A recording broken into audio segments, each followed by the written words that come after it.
Hello, what's good, everyone? Matt here from UK Nets Fans, and I'm joined by Aidan and Cammy Anderson for another episode of BK to UK, the British Brooklyn Nets podcast.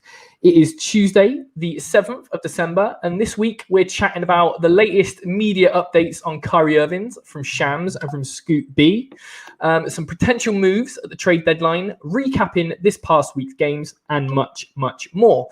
Make sure you're following us on Twitter and Instagram at UK Nets Fans, where we're actually testing out simulcasting this week's pod on Twitter Spaces.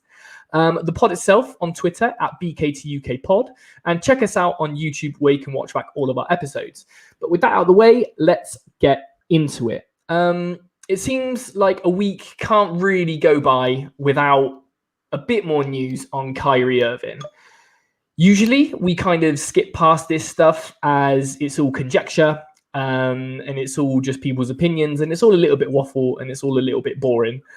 But this week, two pieces of Kyrie news sort of pricked up our attention. First, it was the appearance of Shams Charania on the Pat McAfee show, where he said that Kyrie Irving is nowhere closer to getting the vaccine and he's not going to play basketball unless he gets traded. And also, Nets are opening to listen to trade offers as they have no choice, but trade talk has been quiet. It also came into light that Scoop B of Barley Sports said that Kyrie does not want to be viewed as an anti-vaxxer. People close to Kyrie say this is the happiest he's been, and Kyrie could potentially be waiting on a plant-based vaccine. There's a lot to unpack there, lads, but what do you guys think of the latest updates? Does Shams' comments kind of put a nail in the coffin of Kyrie making a comeback this year? Yeah, I mean, you can take anything you see in the media regarding Kyrie with a pinch of salt, but when it comes to Woj or Shams, you can almost guarantee that it's come from somewhere extremely close to the situation. And we know that Shams has got connections with the Brooklyn Nets. We know that he was getting his information directly from Spencer Dinwiddie. So he knows what he's talking about when it comes to the Brooklyn Nets. And I think it probably all but confirms that Kyrie won't return this season. And it's starting to feel like if Kyrie isn't vaccinated, say by January, February time at the latest, to even be fit enough to be able to return with the team in the playoffs, it's starting to seem kind of more far-fetched every single day. So yeah, it's a disappointing update probably for some people who were hoping that he'd eventually come back, but obviously with the state rules getting even more severe recently, it's certainly not a surprise. So I don't think that there'll be, sorry, I was just checking the spaces there. But yeah, I don't think there'll be any further update from there soon. In terms of Scoop B, obviously, he says that he's keeping healthy. Obviously, he's happier than ever, which is great to hear for Kyrie, someone who's obviously struggled with his mental health in recent years. But yeah, obviously, he says he's keeping healthy, but we all know that kind of playoff basketball is extremely different. And it does feel extremely unrealistic that you'll be able to come back in prime Kyrie fashion and be able to perform to that standard. So I personally have already made peace with the fact that Kyrie won't play for the Nets again this season, and I think the Nets are smart for listening to trades. But now that kind of trade talk is heating up, I would expect them to kind of begin actively trying to trade him as well. So yeah, I think there probably will be a team or two out there that believe that they've probably got the system to be able to convince Kyrie to re-sign with the Nets and re-sign with their team in the summer. Obviously, we saw Toronto do that with Kawhi Leonard in recent years, and they didn't manage to convince him, but they got a championship out of it. So I guess that's potentially some interest to someone to bring a player like Kyrie in, and maybe some teams just want to free up the cap space in the summer. Obviously, we've heard about the Pacers recently. They've got some big contracts on their books. Maybe they want to free up some cap space. So yeah, there's definitely going to be a few suitors out there. It just really depends on how the Nets try to shop Kyrie and when they do it. So it could start heating up quite soon. Yeah, I mean, I think it's fair to say we've more than likely seen the last of Kyrie, and we've all, like you said, kind of made peace with that. We've made peace with that for quite a while now, and yeah, it's painful to say, but really, since the last time we really touched on the Kyrie situation, nothing's changed. It's just the exact same. We're still kind of going round in circles, and it's still he's unvaccinated. And ultimately, I don't see that ever changing. It is a shame. Also, the plant-based vaccine kind of suggestion from Scoop B was quite interesting. Not something I'm entirely aware of, but listen, if Kyrie wants to go down that route, cool by me. If he's happy, I'm happy. So I can't help but think, obviously, he's got that player option at the end of his contract. Just what's going to happen then if he doesn't get traded by then, and if he is traded by then, or does then go on to just leave, he declines the player option, goes to play somewhere he can play without needing kind of vaccine mandate kind of requirements met. You can only really say that Kyrie's time, the Nets is going to just be under the cloud of what if Kyrie came to the team with KD, expected to bring championships, and we've very seldom seen them actually play together due to injuries, and now obviously because of Kyrie's vaccination status. And yeah, it's just a shame this isn't how it was meant to be. This isn't how the kind of Hollywood film of the Brooklyn Nets was supposed to go. It's not the fairy tale we all envisaged when 2 summers ago these guys came in. We were expecting championship, and yeah, we didn't manage that the first year. Second year, well, with James Harden there as well, the hopes are a lot higher. But yeah, it looks like if we're winning a championship, it's going to be without Kyrie, and we just kind of need to wait and see what happens. But I'm sure stuff's going to heat up very quickly. It's one of them. I've said it. I tweeted the other day. It's just like, you've just got to resign yourself that he ain't coming back, man. And I think the more at peace you are with that information, like the happier you'll be. Like even if you listen to Steve Nash, he kind of says, look, we're focusing on the group we've got. You know, I think the goal is to win a championship. If Kyrie Irving comes through that door, then that's amazing. But as it stands, he's not. So you just kind of got to work with what you've got. And, you know, it's a pretty good group. What is it? Top of the East, a game ahead. But going on with his future, I think you're right in saying that something needs to happen. Either he needs to get vaccinated, which if you listen to Shams, he's no closer to getting vaccinated than he ever has been. From what I understand, New York state law has become even stricter. So it's not that you need 1 dose of the vaccine to get in places. It's you need both doses of the vaccine. So you need to be fully vaccinated to get in to these places and do what you need to do. So all hope of the stuff getting lifted around the election time has obviously not come to fruition, which I'm sure we're not actually that surprised about. But yeah, it's in terms of trades, you either trade him now, as you say, or he could potentially walk for nothing. What I'm hoping is that the way that the Nets front office has dealt with Kyrie's absences, he's got good faith there, and he sort of understands the business side of it and wants to do best by the Nets, who have paid him $17 million this season for him not to play. Obviously, I know the Nets decided that he can't play road games, but he's obviously put himself out of contention for over half the games. But I think to say that, so sort of Shams did say that trade talk's been quiet, but to say that teams would be hesitant to trade for Kyrie, I think is a bit ridiculous. I know he's got a bit of a bad reputation if you listen to the media, but the numbers don't lie. So the guy averaged 27 points per game off 50, 40, 90 splits last year when he played healthy. So it speaks for itself. There's not a team in the league that couldn't do with that, if you know what I mean. So I guess it's just down to what Kyrie wants to do. Obviously, he's been seen out at Seton Hall in New Jersey, mentoring some grassroots players. So maybe he wants to focus on that. But I did want to touch on the stuff that Scoop B said about plant-based vaccines. And this is where my twin lives kind of intertwine a little bit, as, you know, BK2UK's token vegan and Nets fan. It was just really interesting to see what he said. So I'll preface this next monologue by saying all the plant-based stuff that Scoop B put in his article didn't come from a source, didn't come from Kyrie, didn't come from anyone in Kyrie's camp or anyone in the know, anyone in the Nets. it's just some idea that Scoop Robinson seems to have had, saying that, well, he's a vegan, so maybe he's waiting for a vegan version. And, speaking as a vegan who is fully vaccinated, I think that's kind of stupid. So the whole idea of being a vegan, right, is that you make the best possible choice.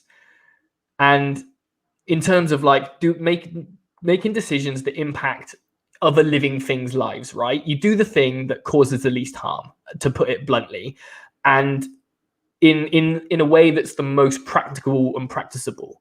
So the fact that, as it stands now in worldwide law, you cannot pass a vaccine without sort of testing on animals, that's, there's no vegan alternative. So the best course of action is to get vaccinated. The best version of the vaccine that causes the least harm is this one that has been tested on animals, which vegans are against.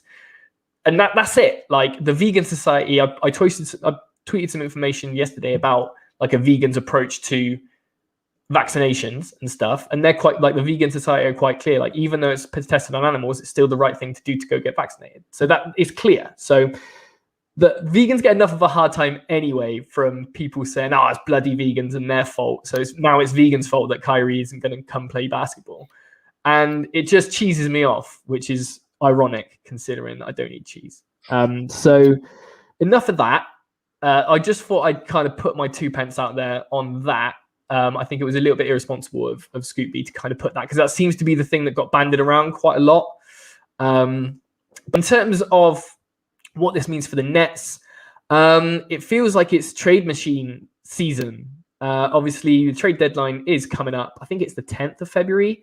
But, gents, what kind of packages do you think center around getting some sort of value back for Kyrie Irving?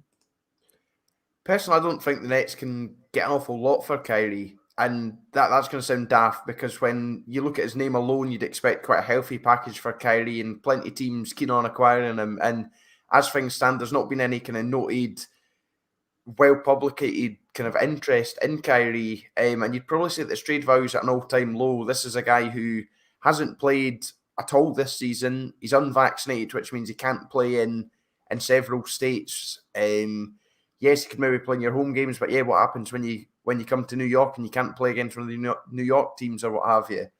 I think you'd probably, from a Nets perspective, have to package him with someone or multiple players. Nicholas Claxton's obviously been mentioned in trade talks lately.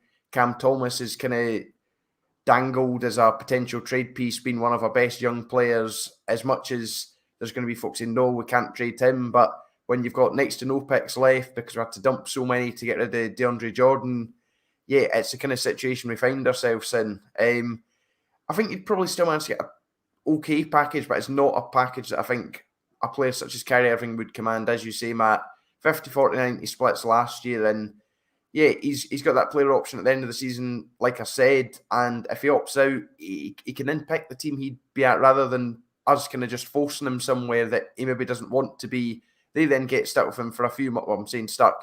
They get him for a few months and he just leaves. I mean, without some trade that you could only really pull off on 2K, I can't really see the Nets getting a player better than Irving back in any trade talk. So you're really looking to get a package of several players, whether that's role players and picks. It's not the most glamorous, but it would do the job. We'd mentioned earlier on with the Pacers. They're seemingly looking to rebuild. Karis LeVert's seemingly there. It'd be fantastic to bring him back somehow and let him kind of celebrate a championship with us, with him being kind of one of the originals, if you like.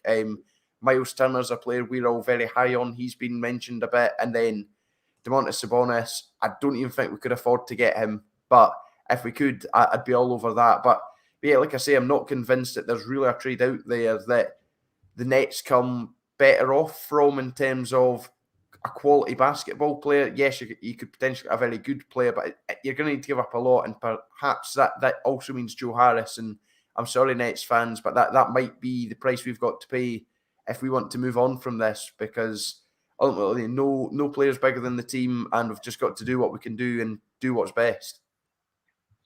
Yeah, I think that's a great point, by the way, Cammy, about DeAndre Jordan. I think looking back at that, at the time, we probably all would have said that was a great move by the Nets. But now, when you think of the situation we're in, we could really do with those second rounders, and we probably would have been better off just dumping his contract and just letting that money be eaten away by the luxury tax and having those trade pieces, because we really don't have much in terms of draft value left. And especially with kind of Indiana, obviously, if they're looking to rebuild, picks are certainly going to be something that they'd be interested in. So I mean, in terms of Kyrie's value, I was trying to explain this to my friend the other day, that I think it's in a situation now where his value is slightly more than we think it is right now, but probably slightly less than what we hope it is. Because I think we're probably in a situation where I think he is tradable. And obviously Sham's line where he said that there's a possibility that obviously some teams are put off by the idea.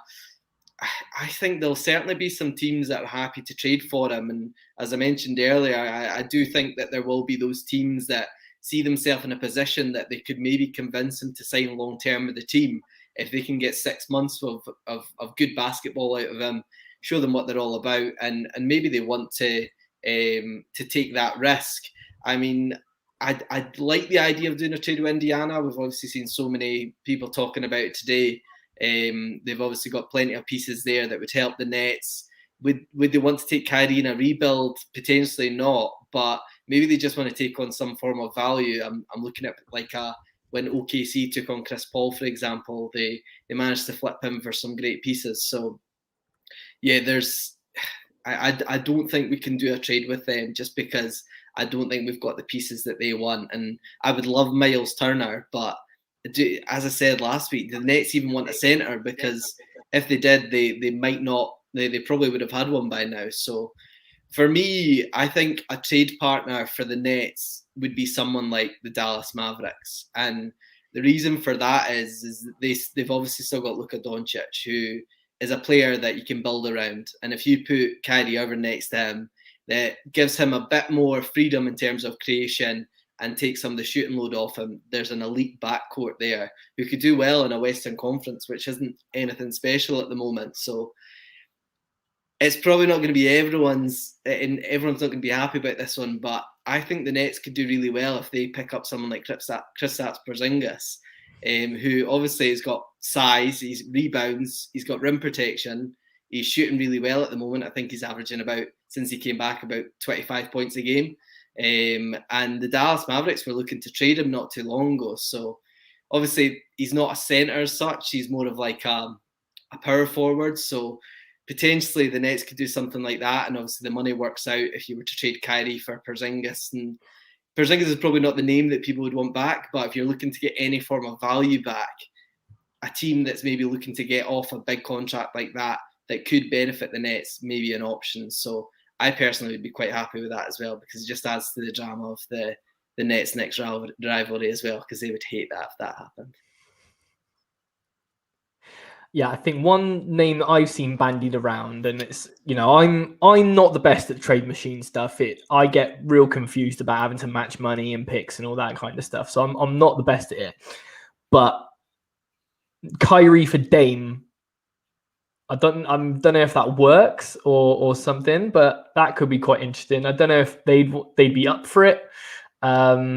It's one deep shooting, ball handling point guard for another. That could be something. Always been a big fan of Dame.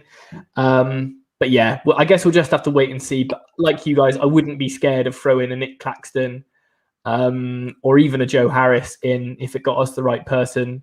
I think, Joe, Kyrie, and Nick Claxton get you pretty much anyone, I'd say. Don't know if that's me with my Nets bias, but that's a pretty good package. And obviously Joe's earning a fair wedge, so that gets you quite a lot of money.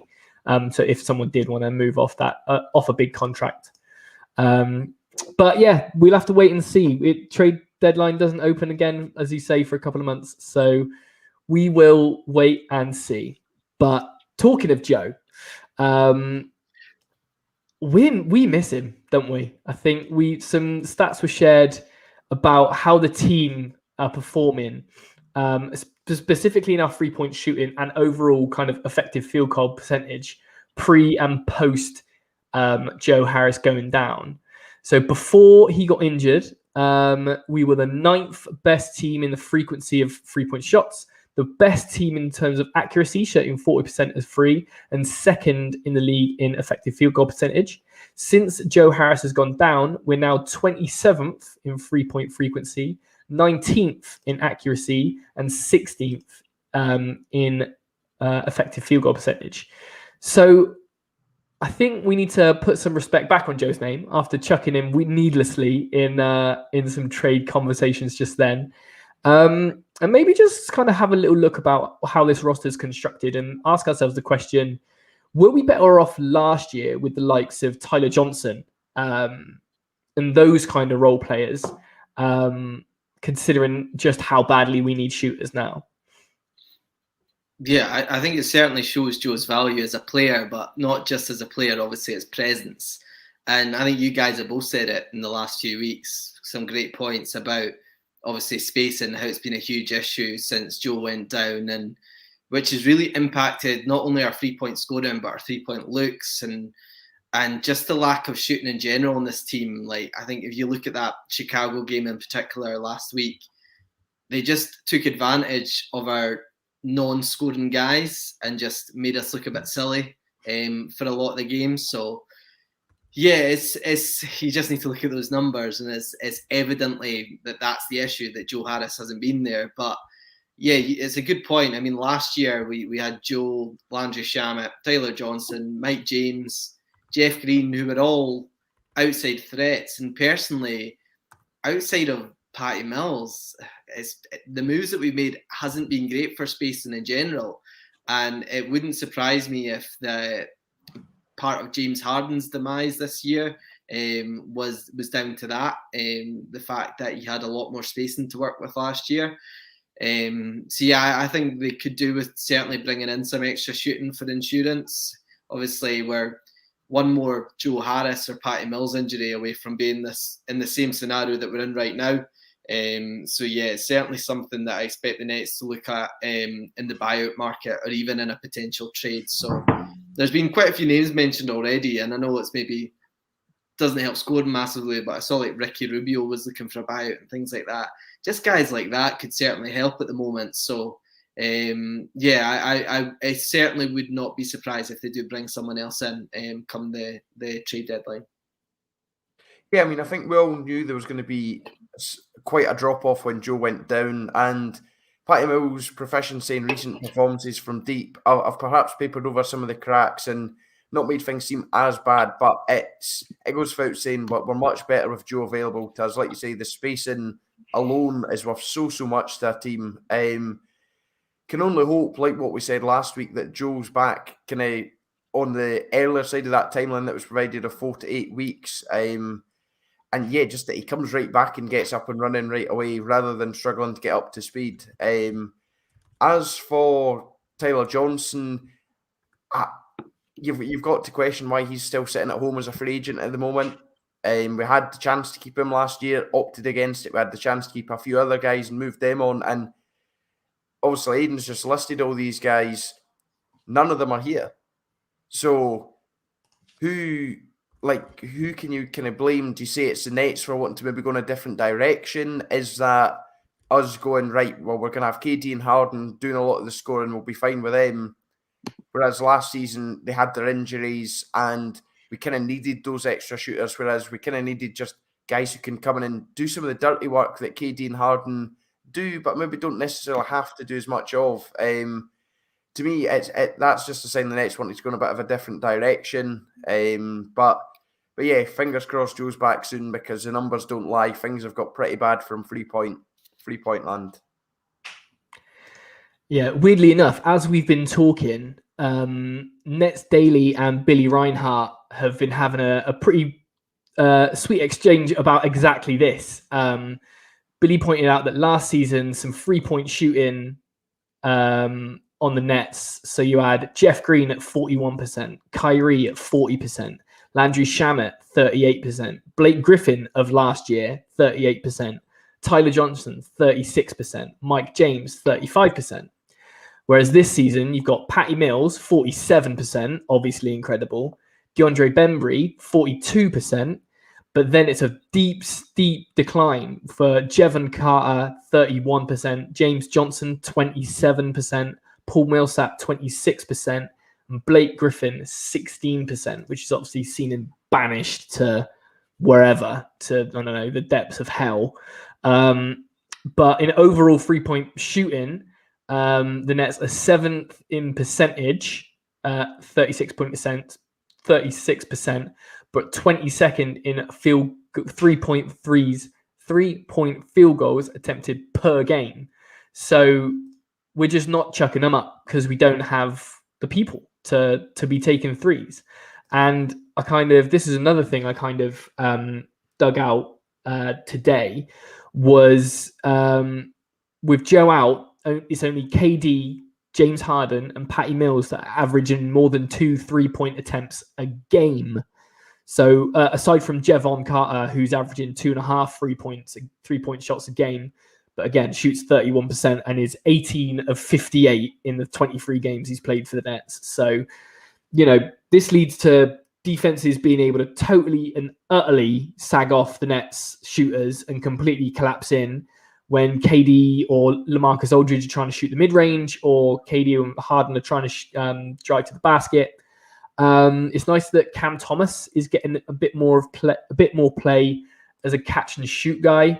But yeah, we need some Joe Harris back. And I've heard people say that he's a good shooter, but he doesn't make the threes that count, and he'll score the kind of 7 of 8 shooting nights, but it'll be the 7 most forgettable threes that you'll ever see. So he doesn't hit the big shots, but we need him to go in. We need him sucking out defenders from the lane and letting other people cook. So speedy recovery, please, Joe Harris, and hopefully some more people will start hitting their shots soon.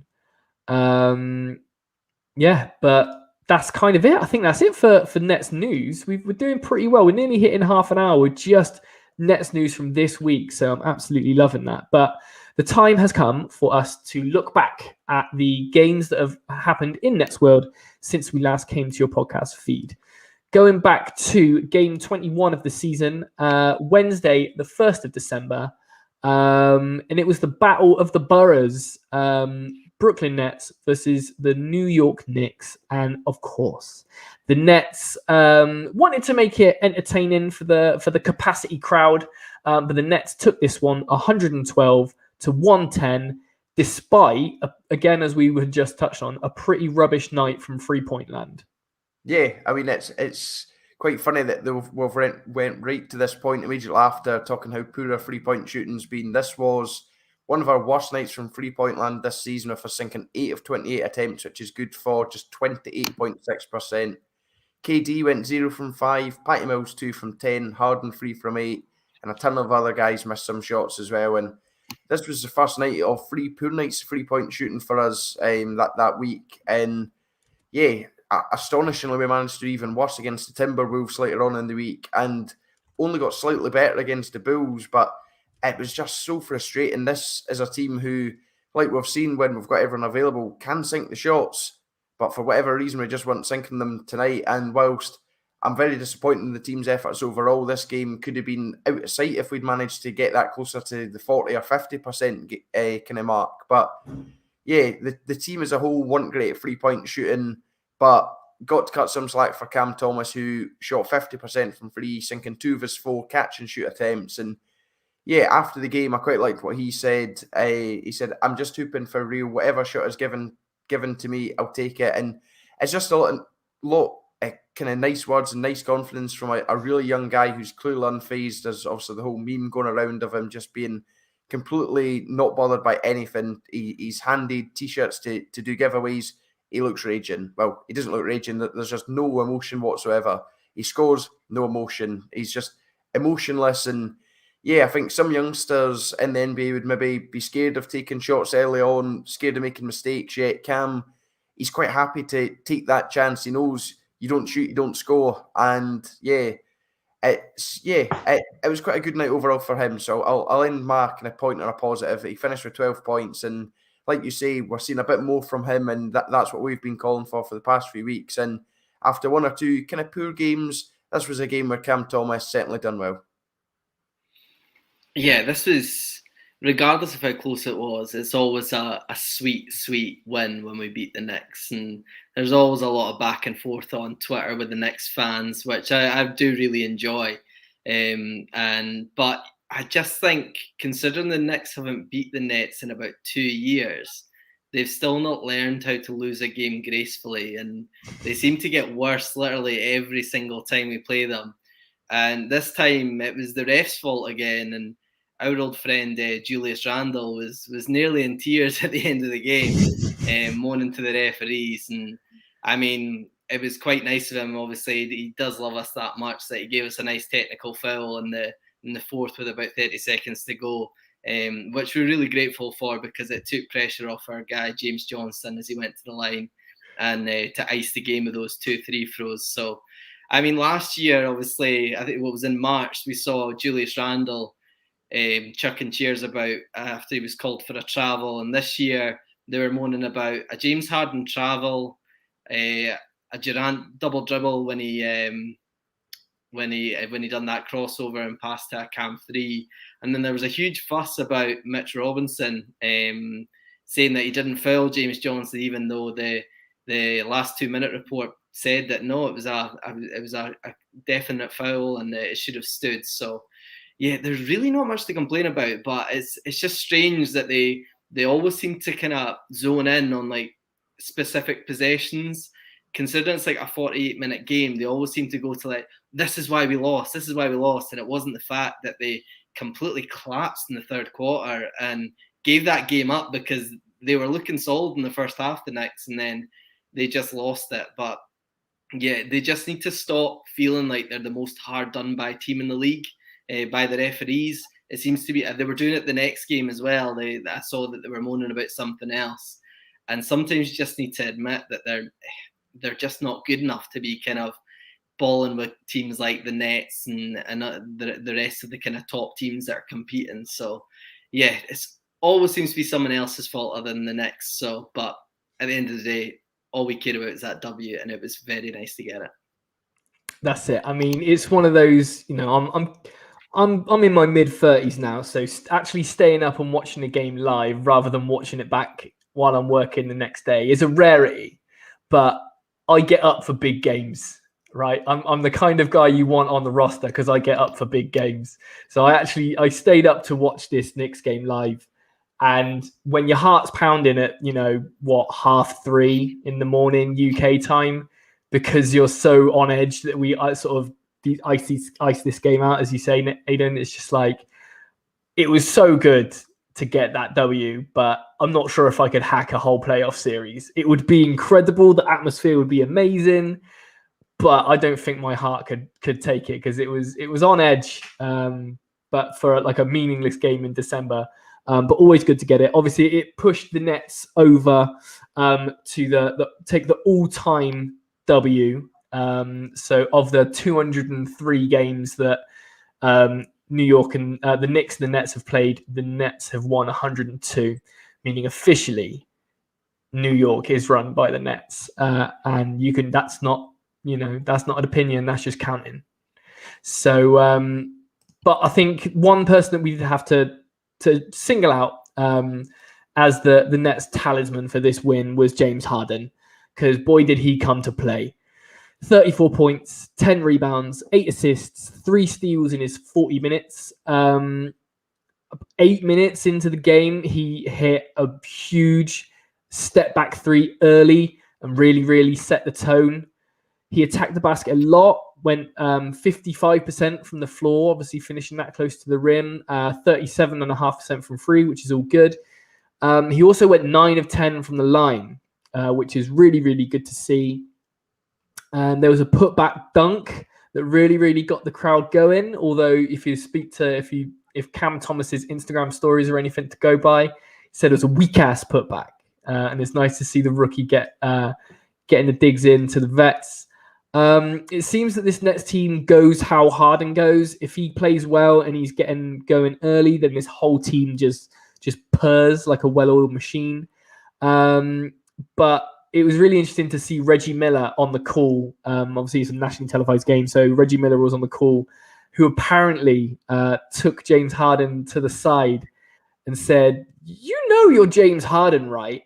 What do you mean that you don't know when to score and when to pass? You never had this problem in Houston."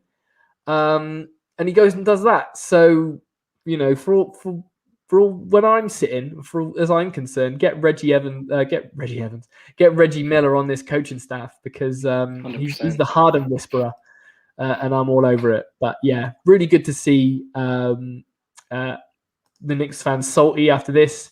I tried to rise above it, but I was bing bonging all over the shop, because I know there would be no humility in the world if the Knicks were to win that game. But in the immortal words of Kanye West, I guess we'll never know. That hit, but then the next game of the week took us to Saturday, so a good few days off to bask in the glory of that win, but it was a bit of an ugly one. So the Nets took the win in the match against the Timberwolves, 110-105. And just as Harden took over the game against the Knicks, this time it was Kevin's turn. Yeah, it's safe to say that Steve Nash has fully embraced the pass the ball to KD in the fourth quarter mentality. And he doesn't hide it either. Obviously, he was asked, he was like, "Oh, surely you should be playing Kevin Durant less minutes." He's like that. "Or what, do you want us to play him less and then we lose more?" And it's so true. I mean, when you've got the best player in the world, you might as well play him as much as possible. And especially in these tight games, you just have to kind of ISO KD on most possessions in the third and fourth quarter. But obviously we saw KD take over this one again, and in the second half of a back-to-back, which is obviously extremely encouraging to see. KD obviously can just seem to take his game to a whole new level in late game situations. He's obviously the definition of the word clutch, and I think kind of late games tend to be why his percentages are so good, because he just doesn't seem to miss late in games, and he just seems to get better as the games go on, which obviously players do take a bit of time to warm up, but he just does it on a different level. But KD obviously hit 2 clutch shots in the fourth in this one. He had a 3-point play with just over a minute left, and then he had a mid-range dagger with 11 seconds left to win this one, which was great, because even though he is obviously Kevin Durant, there was some times last year, I'm thinking back to those Wizards games, where we did kind of miss shots late on, whereas this year he's not missing. He's always making these shots. And it does make you extremely confident when you see him that clutch mid-regular season. And you just have to think, come playoff time, his form can really only improve. It can only get better. And I think just in general, it was a trademark Kevin Durant scored night, 30 points, along with 10 rebounds and 6 assists. I said it was going to be close this week with all these games, and we needed guys to step up. And you said James Harden done it against the Knicks. Kevin Durant certainly done it against the T-Wolves. Yeah, he did. And on the night where KD shone, one man returned, and that man was Nicholas Claxton. And unfortunately, Claxton did not shine. It was very, very forgettable. After 17 games out through this injury and kind of mystery illness, he returned. But yeah, as I say, rather forgettable for him.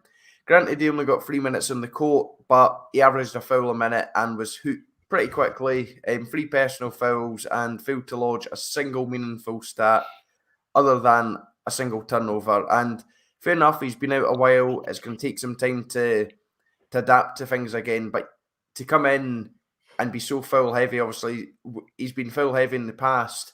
You'd think with all that time out, you'd maybe want to try to keep yourself in the game, just ease yourself in. And fair enough, he's wanting to get himself involved again. But yeah, just this wasn't an ideal way to return. Obviously, then didn't play whatsoever against the Bulls, whether that was down to just general conditioning or because Nash was like, well, I gave you a few minutes and you just went a bit daft fouling people. But obviously, it's great for him to be back on the court. Would have liked to have seen more, but completely understand why he was pulled.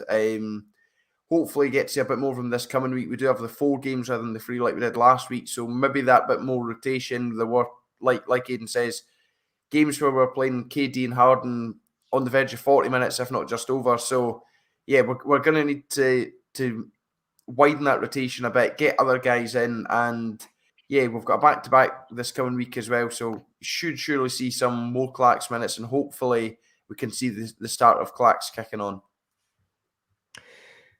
Yeah, it's a tricky one, isn't it? Because part of me just wants send Nick Claxton to Long Island and just get him to dominate people for a couple of weeks.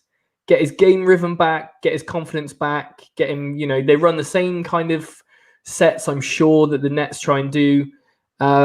So just let him find his feet instead of just throwing him in against the Bulls of all teams who are red hot. Sorry, he obviously went in this Timberwolves game, but against a hungry Timberwolves team, I don't think it was the right thing to do. Just get him in the blue and red, and just get him to go sort of stuffing on fools. That's what I want to see from Nick Claxton. But it's one of those that it was an ugly game. I don't think we're going to get much argument out of anyone for that, but it was one that we ground out, which is something we should be doing, beating the bad teams and stacking up these regular season wins. But one thing that did catch my eye was it smelled a little bit like D'Lo had some beef with Sean Marks, which was interesting to me. Obviously, this was pointed out by Brian Lewis of the New York Post, and he asked D'Angelo Russell at shoot-around if there was any sort of added emotion playing against the Nets. D'Lo said maybe if Sean Marks was in a jersey, then there'd be something different, but he's not, indicating that he's kind of safe with the rest of the team. Obviously, I think Joe Harris is the only guy still here who is a teammate of D'Angelo Russell's, but kind of indicating that he's kind of not on great terms with Sean Marks, which is a bit weird to me. Obviously, D'Lo averaged 21-7 in that 18-19 season, where he kind of made it into the All-Star game, albeit as an injury replacement. And he helped transform a 28-win team into a 42-win team in a year. So always going to go down as a cult hero in Nets land. If you watch the Nets over those years, then you're going to have a soft spot for D'Angelo Russell. But let's not forget where D'Lo was before Sean Marks bought him here. I think it was the Brook Lopez trade. But as a rookie, he got blackballed by his own Lakers team after he filmed Nick Young admitting he cheated on his then fiance, pop star Iggy Azalea. So to come from that to an all-star is crazy. And the Nets front office have had obviously put him in the position to prove himself to that kind of degree. So rookie reject to all-star. I think he needs to be thanking Sean Marks for giving him that opportunity, and also making sure that he got paid on his way out to Golden State in the KD trade. So it was a little bit annoying to see D'Lo do that. Obviously, he gets nothing but love from Nets fans. So I'm not really quite sure that it was what it was supposed to do, but here we are. That's just a little something I thought I'd get out of my system. But we can probably rattle over this next game quite quickly because on the second night of a back-to-back, we played the bang-in form Chicago Bulls, and we lost that one 111-107. And yeah, Cammy, I think someone's come into the rotation, which I'm not sure if you're like me, but I think we've seen enough tape on this guy, haven't we? Yeah, I mean there is life in Paul Millsap. Yeah, he's not dead. I don't think any of us were expecting this sort of performance from him. Let's be honest, and he'd probably admit he's not been fantastic this year. There's been very kind of little from him to shout home about. I'll bring it up against further embarrass myself. I said he'd be this year's Jeff Green. He's been anything but. He's been I don't even know what you could say, but this was without a doubt his best performance in his brief tenure at the Nets. 13 points, 7 rebounds, 2 assists and 15 minutes off the bench. All of those stats were season-high numbers for him. And yeah, like I say, this performance showed to me there's still life in old Paul Millsap yet. There's not much that we're better at when Millsap is on the court. But one thing that we are better at is rebounding. I kind of had a look at what we're better at. It's not by much, but listen, basketball's a game of small margins, and any way you can get an advantage, particularly as offensive rebounding. 5 of those 7 rebounds were offensive rebounds. So yeah, great to see him cleaning the glass up on offense. I'm really hoping this is going to be the kind of kickstarter for Millsap's time or kind of career at the Nets. We kind of need someone to step up with the kind of injuries we've had and just needing someone different. And yeah, like I say, he's improving the Nets rebounding went on, so I'm sure there's going to be a space for this man in the team. But for whatever reason, Steve Nash doesn't seem to be the biggest fan of him, plays him one night, doesn't play him for very long the next. He then doesn't play at all. Then he'll play 15 minutes. Then he'll play close to 20. Then we don't see him again. So there's something going on. I'm not sure what, but hopefully the kind of past is in the past, and this is what we can build on in the future. Yeah, so this was our 4th back-to-back of the season so far. We've obviously got another one to look forward to tonight and tomorrow, but our record every single time so far that we've played a back-to-back has been 1-1. We've never went 2-0 in a back-to-back so far. And after this loss, it kind of got me thinking, it's like, are we being a wee bit too harsh on our guys in these type of losses? Obviously, in this one, we were without James Johnson and Joe Harris. Nash only opted to go with an 8-man rotation, well, 9, but there was only 5 minutes of Javon Carter, so he kind of went with those 8 guys. All of those guys were in the rotation the night before. And you obviously see the guys in the injury report, but with things like back-to-backs, you sometimes don't see kind of minor knocks, tiredness of travelling when we are travelling, or even just the tiredness of playing 2 basketball games 2 nights in a row, which is really, really hard. And I just think, is it time that we utilise other guys on these nights? Because it's clearly not working if we are kind of dropping games to teams that we'd usually expect to win against. And you've got to think, guys like Blake Griffin, Kessler Edwards, who's obviously balling out in the G League at the moment, these guys could definitely help on the second night of a back-to-back, especially when we do have older guys in the team.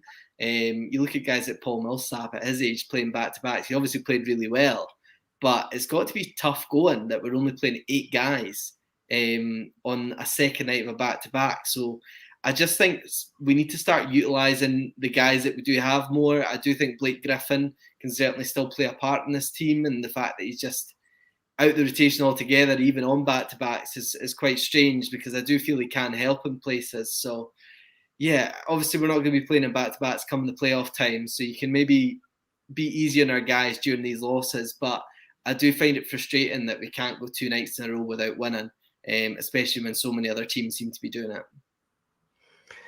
Yeah, it's a weird one, isn't it? I agree with what you say. It's just like, what happened to Day'Ron Sharpe? Like, I don't know if we this literally only this game notwithstanding, Paul Millsap's not been anything to write home about. Blake Griffin, like we say, has been banished. So why not try give Day'Ron like some minutes? So it's really weird. Like you say, 8 people, 8 players on the rotation plus a cameo from Javon Carter. It's just really, really strange. And I think that's could be a contributing factor to the stat that I pulled out that just kind of blew my mind a little bit. And that was just the missed shots. The Chicago Bulls attempted 86 field goals in this game. The Brooklyn Nets attempted 111. That's a difference of 25 more shots that the Nets took than the Chicago Bulls, and we lost by 4. So it was just bizarre. And you've got to put it down to tiredness. Like you say, all these lads played the night before. And back in the day when I used to go to the gym, it was always the day after that you felt ropey after working out. So, and that was just me, texting and posing around the gym. What that must feel like when you're actually playing an elite NBA game. So, looking at the box score, and you can see James Harden went 5 for 21, 23% from the floor. Bruce Brown went even worse, 18% from the floor, 2 of 11. The only net that shot over 50% from the floor was LaMarcus Aldridge. So again, it's going back to what you said about you don't know how harsh to be on these guys, where it's like another historically poor shooting effort and it's a close loss to a good team. It's not like we're getting absolutely battered by these teams. I think the only time we've been properly battered was against the Warriors, I want to say, where we got properly trousered. But, you know, our record against good teams is bad, but the manner of those losses aren't as bad as you may think. And I know that doesn't show up in the standings, but yeah, I think it's not quite time to panic yet. We're only about 25% of the way through the season, so we'll see. If Paul Millsap can surprise us, then anyone on this team can surprise us, and we're going to be in a good place. But as you say, we have business to attend to. We've got another back-to-back coming up, and that brings us on to our look ahead to this week. It is currently Tuesday UK time, so we're actually tipping off against the Mavs in about an hour and a half. So 12:30 Wednesday morning, before a back-to-back traveling to Houston on Thursday, and then Saturday, Sunday. So it's 2 back-to-backs this week. We are going to face the Hawks and then the Pistons. Gents, does anything stand out to you with those matchups? Yeah, obviously we're back on the road again for these 4 games. So we've had a home stint and then we're already back out. Like last week, I think it's all extremely winnable games, but a lot of tough matchups again.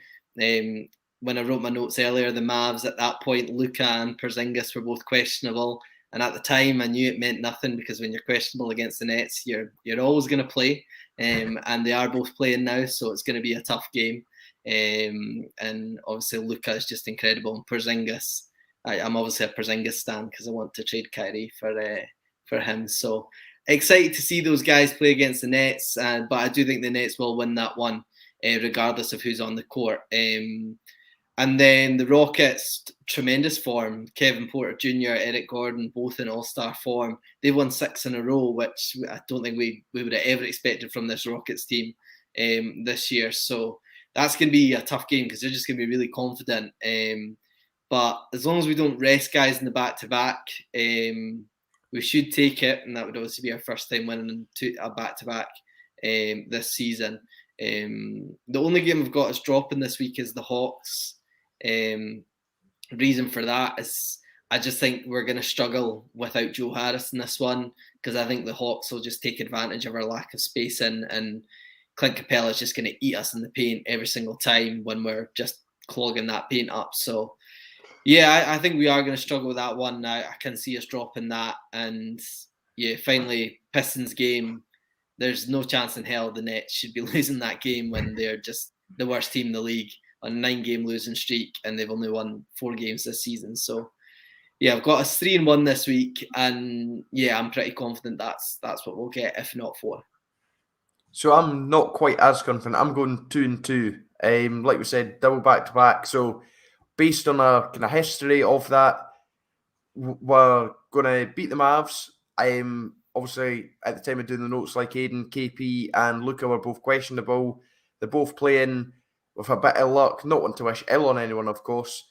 They're maybe struggling a wee bit, having been out for a game or 2 each, and we could maybe take advantage of that. Although I think the game certainly got a lot harder than it did a few hours ago, or than it seemed a few hours ago.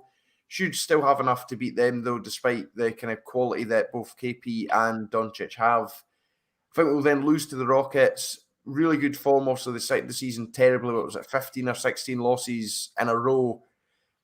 For some reason, as much as I think we should be beating this team, I can just see them carrying on their good form and beating us, as annoying as that'll be. I then think a losing streak will extend to 2. We're going to lose to the Hawks, although we've actually got a really good record against the Hawks as of late. I think we've won something like 8 of the last 10 against them and won both times against them last season. But yeah, just think we'll lose to them before bouncing back to beat the Pistons. Like Aidan says, there's absolutely not a chance you should be losing to this Pistons team. They're bottom of the East, bottom of the league in general. There's just no excuses. We should be absolutely battling them and ending the week on a high note. So yeah, 2-2 for me this week. Nice. I like that. So again, I think coming out of that Chicago game, I think we're going to be looking to make a statement win. So again, I've got us taking a W against this Mavs team. I'm like you, Aidan. I think this is just written that we kind of slip up on this second end of a back-to-back, and as you say, the Rockets have been in some fine form. So I'm saying we're going to take an L on that one, just purely out of sort of the travel and the back-to-back, as we've kind of touched on. I'm going to say we're going to beat the Hawks. I'm going to zig when you guys have zagged. Shout out to former net TLC, who has cracked the starting lineup of that Hawks team and seems to be balling out. So good for him. And then, Pistons is about as a nailed on W as you can get in the NBA, where anything can happen. But, the Nets have been beating these bad teams. So I expect that trajectory to continue into that Pistons game too. So we've been doing the pick'em all year, the BK to UK pick'em, where we're trying to sort of decide who we think's gonna take the win in these games, and it's a 3-way tie. So both Cammy, Aidan, and myself are all stuck on 17 points at the moment. So we're all 17-6, which is actually a better record than the Nets are on right now, which is fun. But we've got a couple of different answers this week, so we should see some movement in the standings, but we will keep you updated on that. We've just got your listener questions to get through, and then we will be out of here. So big shout to Sam in the Discord, who has said, should Kyrie decide to get the vaccine, which I know is very remote, to the point that I have a feeling we won't see him in a Nets jersey again, but say he did, how do you think the world would react? Will the organization and players welcome him back with open arms and put all this behind them? How will the majority of fans react to him? How will you react? I think the organisation and players would certainly welcome him back. After all, he's Kyrie Irving. He's one of the best players that's been in the league in, certainly this century. And you can't just say, nah, we'll not have you back. If he gets the vaccine, which, as we say, is very remote and unlikely to happen, you're going to have a player like Kyrie Irving on your team. Everyone would take a Kyrie Irving on their team if he's available. And let's not forget, some of his best friends are on this team. And let's also not forget that everyone's fickle. A few nice handles, a few good performances, and all will be kind of forgiven in a sense. There will absolutely be some annoyance, especially on my part, about why couldn't he have got it sooner if he does indeed get the vaccine. But let's be honest, if he gets it at all, it's better than not getting it, right? I'd be delighted to see Kyrie back on the court for the Nets. He's given us some great memories despite the kind of injuries and all the kind of off-court stuff. And yeah, we'd definitely be better without him. That saying otherwise would be a massive, massive lie. Kyrie Irving makes the Nets a much better team, much scarier team, and provided he hasn't lost a bit given the time he's been out sitting at home, chilling, doing his thing, yeah, we should be all right, and it gives a real boost to our championship aspirations. So yeah, all going well, he gets the vaccine and returns like KD did after his time out due to injury, better than ever. Yeah, I think if Kyrie came back and helped the Nets win a championship, I think everyone would embrace him. But I think initially the opinion on Kyrie would be as divided as it is right now. I think the organisation and players, as Cammy say, would definitely welcome him back with open arms.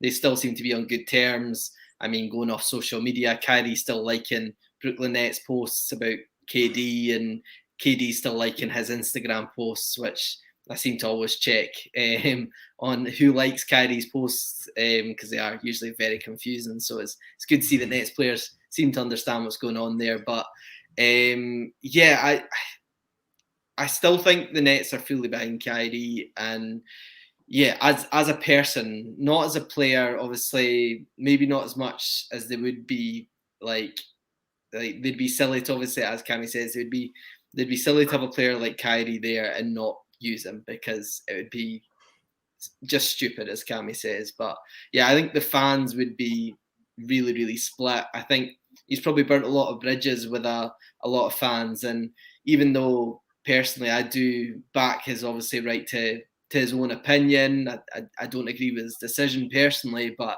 I do respect his opinion. And I think there's lots of fans out there who agree with that. But I think there's a lot of fans out there that are really hurt as well. Obviously, Kyrie, as a New Jersey guy, he was the guy. He was the guy. He's not anymore, but he was the guy. And I think he has hurt a lot of fans. And I think there's not anger to him, but just disappointment. And I expect a lot of fans to agree with Cammy as well. The fact that they say if he does come back, it's like, why now? You'd almost want an explanation as to why you're coming back now and not before, because it has had such an impact on the season so far. So, yeah, I totally agree with Sam in the fact that I don't think we ever see him in a Nets jersey again. The Sham statement put the final nail in the coffin for me in a Kyrie Irving return. But if he did come back, it would just be completely split as it is now. But a Nets championship would change everything. I love that where you said the Nets fans aren't mad, we're just disappointed, which is way worse. It's always way worse when you got told off by your mum and they said, I'm not mad, I'm just disappointed. Always cut deeper. I think how would the players react? They'd be over the moon. How would the front office react? They'd be over the moon. How the fans would react? I think you guys smashed it, absolutely nail on head stuff. Like there's going to be some that are just buzzing, myself included. I'd be absolutely buzzing if he just decided to turn up and say, yeah, all right then, I've been vaxxed, so let's play ball. The media, they'll find something negative to say. My thing is if he comes back when the Nets are in a good position to make a deep playoff run, so say for example we stay top of the East all year, and Kyrie decides to come back after the All-Star break or something when, 3/4 of the season's already gone, they'll be like, oh, Kyrie wanted to sit out the season and now he's going to take minutes away from the people that have got them in this position, all this kind of stuff. So, the media will find a bad way to spin it. But for me, it's just all good. And I want to see Kyrie play basketball. He's absolutely box office. My favorite Net, I think one of my favorite players of all time. So yeah, I would forget all this heartbreak in a heartbeat if, he just went on Instagram Live and just said, the time is now. My third eye has come into line with Jupiter and now I have decided to get a vaccine and I'm going to play basketball again. But yeah, we shall see. But I think the wisest course of action, as you say, is to just accept the fact that he ain't coming back, and anything going against that will just be a nice surprise. So we'll leave it with that bleak outlook. But Sam, thank you very much for your question. And gentlemen, thank you very much for joining me as ever. And thank you very much to you guys for listening along on your podcast and watching along with us on YouTube and Twitch and on Twitter. If you like what we do, then the best way you can help us out is to like, rate, review the podcast, share the links of YouTube, share the episode on social media. Anything you can do to help us spread the word of BK2UK is really, really widely appreciated. We're closing in on 100 subs on YouTube. We'd love to get that up to 100 and start some triple-digit love. You can support what we do also by treating yourself to some merch, which you'll find in a link in our Twitter bio. But all that's left to be said is that's it for this week, and we'll see you next time. Take it easy.